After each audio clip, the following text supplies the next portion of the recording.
todo lo que hizo John Huston como director y como actor merece ser tenido en cuenta, y por eso es muy difícil elegir una película que podamos considerar a la vez una obra maestra suya en color y además didáctica y digna de ser exhibida en las escuelas como parte de programas educativos, etc. Aunque estoy seleccionando muchas películas que tienen simplemente valor estético o técnico o cinematográfico sin más. La Biblia de John Huston, con ese título tan al final decepcionante, porque no llega, creo recordar, ni siquiera a la conquista de Jerusalén. Debería haber elegido un título menos ambicioso, porque lamentablemente, ojalá Dios lo hubiera querido, no tenemos la Biblia entera rodada por John Huston. No la tenemos. Tenemos, ya lo digo, la historia no llega ni siquiera al ciclo de Jerusalén, a la historia de Jerusalén. Aunque, bueno, Abraham se relaciona con la tierra de Jerusalén, pero bueno, al final Jerusalén es una ciudad que David decide hacer capital precisamente porque como la acaba de conquistar a los jebuseos, no tiene ningún valor político y por lo tanto nadie se va a pelear por ella. Bueno, es bastante irónico, pero creo recordar que la historia sagrada es así. Alguien me podrá corregir si yerro. El caso es que la Biblia de John Huston la hemos visto en la escuela. En la escuela católica, muchos de los que me estén oyendo la habrán visto. En la escuela protestante no tanto, porque había desnudos y se supone que los protestantes son más puritanos que los católicos, pero bueno, al final también hay católicos como estamos comprobando en nuestros días, que se manifiestan con mantilla y un rosario a las puertas de una exposición en la que hay fotografías impúdicas. Eso lo estamos volviendo a ver. Todo es un ciclo, todo es una lavadora que da vueltas.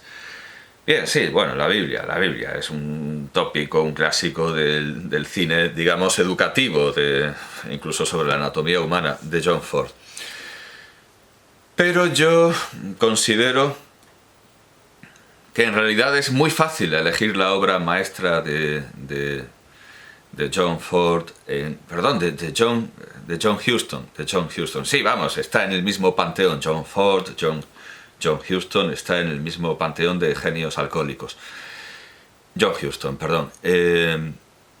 Alguien dirá, bueno, es que además, si hay que elegir una obra suya en color, John Huston es un maestro del color y quizá la película en la que esto brilla más y más destaca, porque además es que es el protagonista, el tema, el argumento, el centro de la película.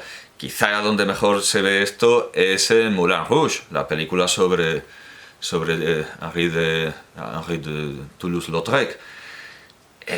Vale, la elección es muy difícil, pero yo creo que, si hablamos de lo educativo, los americanos, los niños estadounidenses, los niños norteamericanos,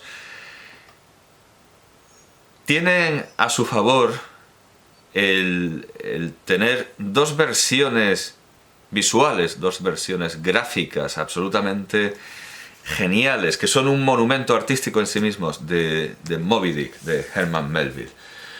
Uno son las ilustraciones, sepa Dios dónde, hay menos ilustraciones de las que me gustaría, lamentablemente no hizo tantas. Precisamente las ilustraciones que vienen en la edición de Everyman, las ilustraciones de Rockwell Kent. Los americanos tienen, bueno, los estudiantes americanos pueden verse beneficiados de las... Cuando lo abro, al azar siempre se me abre por las ilustraciones más espectaculares. Pero bueno, las ilustraciones de Rockwell Kent. Desde luego es un auténtico privilegio leer a Herman Melville con la ilustración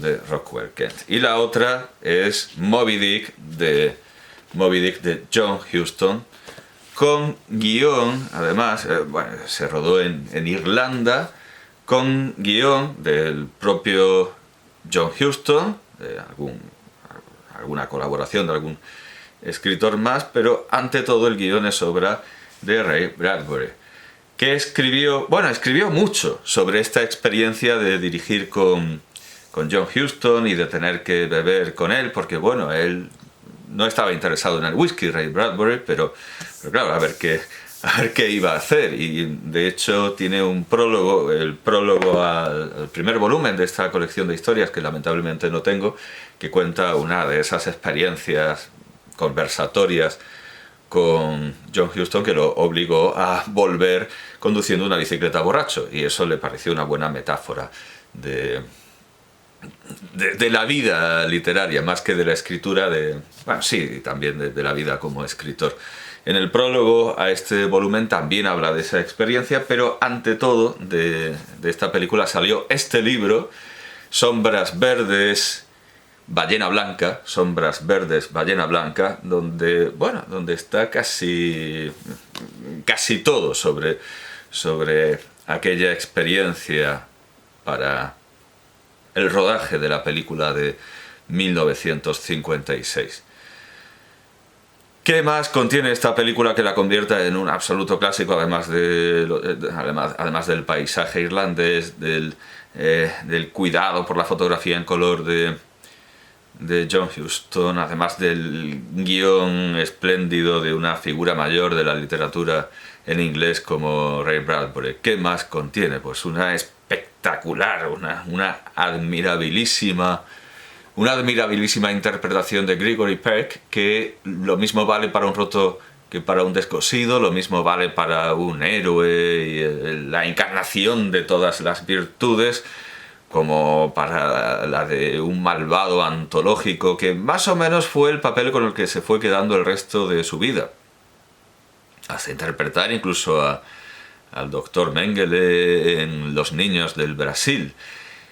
Y claro, en esta deriva de los papeles que le daban, lo hace todo estupendamente, desde luego, lo hace todo de una manera sublime. Pues sin duda alguna intervino este fantástico papel, esta fantástica caracterización del Capitán Ahab de Moby Dick. Como digo, todo lo que hizo John Huston merece ser visto, sean interpretaciones, aunque sean películas malas, sea su propia labor como director. Es muy difícil elegir una obra maestra, pero yo creo que muy pocos se verán ofendidos o dirán que me equivoco si digo que hay que considerar, en primer lugar, Moby Dick de 1956, y también por una mera cuestión cronológica, porque es una de sus primeras películas en color, si no recuerdo mal. Bueno, en fin, no. Vamos a ver la filmografía, que ni siquiera se me ha ocurrido consultar, porque la verdad es que es extensísima. Fue un director muy longevo, lo hizo todo. Bueno, claro, vamos a ver, El halcón maltés pues no es evidentemente en color. El tesoro de Sierra Madre, Cayo Largo, La jungla del asfalto, La roja insignia del valor. La reina de África es anterior. Sí, La reina de África es una película magnífica. Es cierto que no tiene el cuidado por epatar que hay en Moulin Rouge, porque no era lo que tocaba. Tiene el color adecuado a esa película, de acuerdo.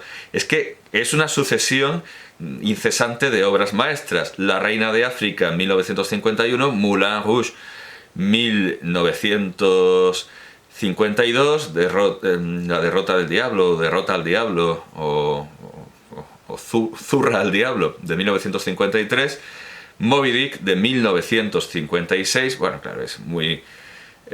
después tenemos una película originalísima.